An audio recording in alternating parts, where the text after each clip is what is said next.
ఓం శ్రీ గురుభ్యో నమ. గం గం నాధిపతయే నమ. శుభం టీవీ వీక్షకులకు స్వాగతం. ఈరోజు మనము 2024 జూన్ మాస ఫలితాల అంతర్భాగంగా గోచారం తీసుకున్నట్లయితే చంద్రుడు రాహు వచ్చేసి మీనరాశిలో ఉన్నారు. కుజబుధువులు వచ్చేసి ప్రజెంట్ మేషరాశిలో ఉన్నారు. రవి గురు శుక్రులు వచ్చేసి వృషభ రాశిలో ఉన్నారు. కేతు భగవానుడు వచ్చేసి కన్యా రాశిలో ఉన్నారు. శని భగవంతుడు వచ్చేసి కుంభరాశిలో ఉన్నారు. ఇది గోచారం. వీళ్ళు 1/6/2024 మేషంలోకి మనకు కుజుడు వస్తున్నాడు. మిథునం వీటి మీనరాశిని వదిలి ఈ యొక్క మేషరాశి సంచారం చేయనున్నారు జూన్ 1 తర్వాత ఈ యొక్క 12/6/2024 మిథున రాశిలోకి శుక్ర భగవానుడు వేయించేయనున్నారు. 15/6/24 రవి భగవంతుడు మిథున రాశి సంచారం చేయనున్నారు.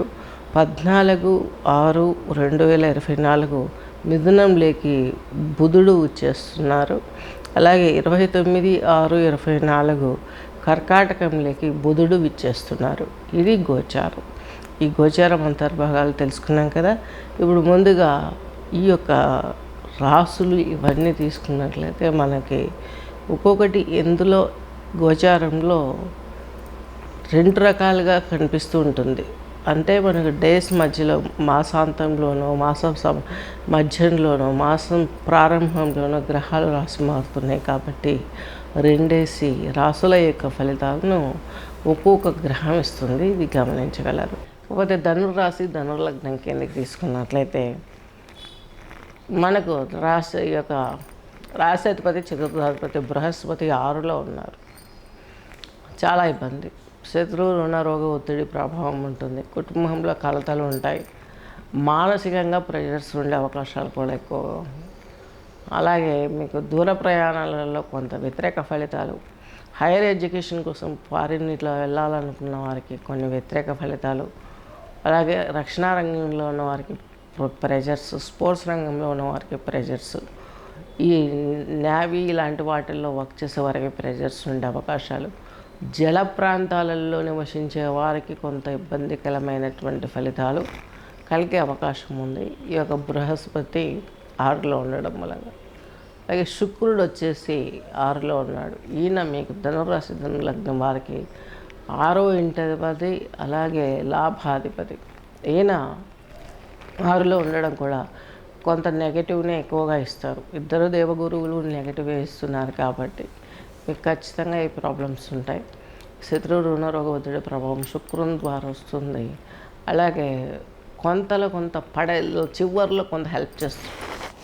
కారక భావనాశ. అలాగే మీకు ఈయన 6వ ఇంటాధిపతి 6లోనే ఉండటం మంచిది. కారక భావనాశ అంటే శత్రు రుణ రోగ విముక్తి కలుగుతుంది. కాబట్టి ఈయన ఏదో ఒక టైంలో ప్రెజర్ ఇచ్చినప్పటికీ ప్రెజర్ సుఖాంతం అవుతుంది. లాస్ట్లో తీర్చేసి బయటపడే అవకాశాన్ని కలగజేస్తాడు. లాభాలు వచ్చే అవకాశాలు ఉన్నాయి చివరాఖరులో. ఇకపోతే రవి భగవంతుడు 6లో 15వ తేదీ వరకు ఎక్సలెంట్. ఈయన మీకు భాగ్యాధిపతి. తల్లిదండ్రుల దగ్గర నుంచి వచ్చే వారసత్వ సంపదలు కలుస్తాయి.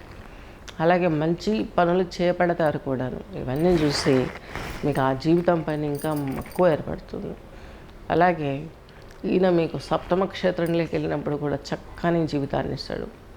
6, 7 రెండిటల్లో రవి ఎక్సలెంట్ పీరియడ్. అంటే ఈ మాసం మొత్తం కూడాను మీకు జూన్ మాసం మొత్తం కూడాను చాలా కలిసి వస్తుంది అన్ని పాయింట్లలో. ధన రూపంగా, విద్యా రూపంగా, వివాహాది పుణ్య కార్యక్రమాలు, సంతానానికి సంబంధించినటువంటి హెల్త్ విషయాలు, సిబ్లింగ్స్తో ఉన్నటువంటి ప్రాబ్లమ్స్ క్లియర్ కావటం, ఇవన్నీ చక్కగా కలిసి వస్తాయి.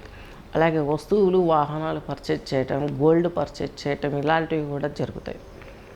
ఇలాంటి విషయాలలో చాలా మంచి శుభం. సాఫ్ట్వేర్ రంగం వారికి, కళాకారులకు, వీరందరికీ కూడా సకల సౌభాగ్యాలు జరిగే అవకాశాలు ఈ దేవగురువు ఇస్తున్నారు. రాహువు మంచి 4లో ఉన్న కేంద్రంలో ఉండడం మూలంగా మిక్స్డ్ ఫలితాలు ఇస్తాడు. కాబట్టి కొంత ఫ్యామిలీలో కూడా డిస్టర్బెన్స్ ఉండడం ముందే చెప్పుకున్నాం.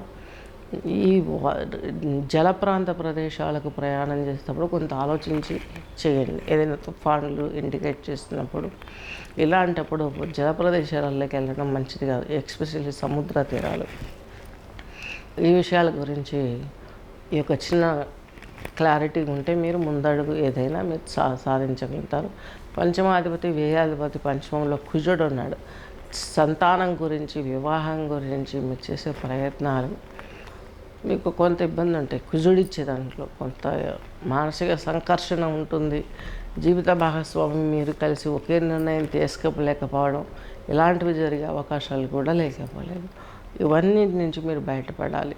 ఉద్యోగం, వృత్తి, వ్యాపారం, వివాహం, వీటన్నిటి నుంచి కూడా మీరు బయటపడటానికి మీకు విశేషించి యోగించే ప్లానెట్ ఏదైనా ఉందంటే శుక్రుడు, అలాగే రవి, అలాగే బుధుడు మిశ్రమ ఫలదాత.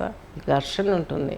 మీకు సంతానానికి పడకపోవడం లాంటి విషయాలు మీకు ఇబ్బందికరంగా ఉంటాయి. హై పొజిషన్లో ఉన్న వారికి కూడా కొంత ఇబ్బంది కలగజేసే అవకాశాలు లేకపోలేదు. కేతు వచ్చేసి మీకు దశమంలో ఉన్నాడు. ఈ ధనము ఇవన్నీ రావడం కంటే కొంత విశేషించి ఆరాధనల వైపు మోటివేట్ అవుతారు. బిజినెస్లో కానీ ఉద్యోగంలో కానీ అప్ అండ్ డౌన్స్ ఎక్కువగా ఉంటాయి. రావటం పోవటం, మనీ రావటం పోవటం, ఇవన్నీ విషయాలు కొంత ఇబ్బందిగా ఉంటాయి. అలాగే అష్టమ స్థానం మీకు ఈ యొక్క అష్టమ స్థానం వచ్చేసి కర్కాటక రాశి. ఈ కర్కాటక రాశి అధిపతి మీకు ఈయన రోజుకు నక్షత్రం చొప్పున 27.5 రోజులు అంటే రాశి చక్రాన్ని మొత్తాన్ని తిరగబెడతారు. ఇక్కడ దీనిపైన ఎటువంటి వీక్షణలు కానీ ఏవీ లేవు. అలాగే మీకు విశేషించి ఈ యొక్క ఏలినాటి శని ప్రభావం కూడా తొలగిపోయింది కాబట్టి ఒక చిన్న మిస్టేక్, మనకు చిన్న ఇబ్బంది పడే ఫియర్ ఏంటంటే బృహస్పతి మీకు 6లో ఉండడమే. ఇప్పుడు మీరు ఏదైతే ఫేస్ చేశారో ఇంతవరకు రాహువుతో ఉన్నటువంటి బృహస్పతి మేషరాశిలో మే 1 వరకు ఎన్ని స్ట్రగుల్స్ పడ్డారో ఇప్పుడు ఈయన 6లో ఉండటం మూలంగా సేమ్ పొజిషన్ కంటిన్యూ అయ్యే అవకాశం గోచరిస్తుంది, గమనించగలరు. ఇక మీకు ప్రత్యేకించి చెప్పాలంటే పూర్వాషాఢ వాళ్ళు కమలాత్మిక స్తోత్రం వినండి. అలాగే ఉత్తరాషాఢ వాళ్ళు మాత అమ్మవారి శ్లోకాన్ని వినండి. ఏ నక్షత్రం వాళ్ళు ఏం వినాలని చెప్పుకున్నాం కాబట్టి ఈ ఉద్రిక్తమైనటువంటి అమ్మవార్ల ఆరాధన చేయడం కంటే వారి శ్లోకాలు వినడం మూలంగానే మీకు శుభం కలుగుతుంది. ఈ శ్లోకాలు వింటూ అమ్మవారికి ధూమావతి అమ్మవారిని ఈ యొక్క మూలా నక్షత్రం వినటం, ఈ 3 నక్షత్రాల వాళ్ళు ఈ శ్లోకాలను వింటూ డే టైం వినండి శ్లోకాలు. నైట్ టైం మాంసం మత్తు పెట్టి చేయాలి, ఇలా తంత్రం చేయాలి, ఆ తంత్రం చేయాలి అని నమ్మకండి. తంత్రం తిప్పి కొడుతుంది. చేసిన వాడి జాతకంలో వానికి ఎంత బాగున్నా వానికి కూడా కొడుతుంది. వాడి మనకు అపచారం అంటే ఒకరికి విఘ్నం కలిగించాలనే బాహ్య దృష్టి చేత వాడు చేసినప్పుడు చేసిన వాని జాతకం వానికి పైన అయితే చేస్తాడో వాని జాతకం బాగాలేదనుకోండి, ఇవన్నీ పట్టి పీడిస్తాయి.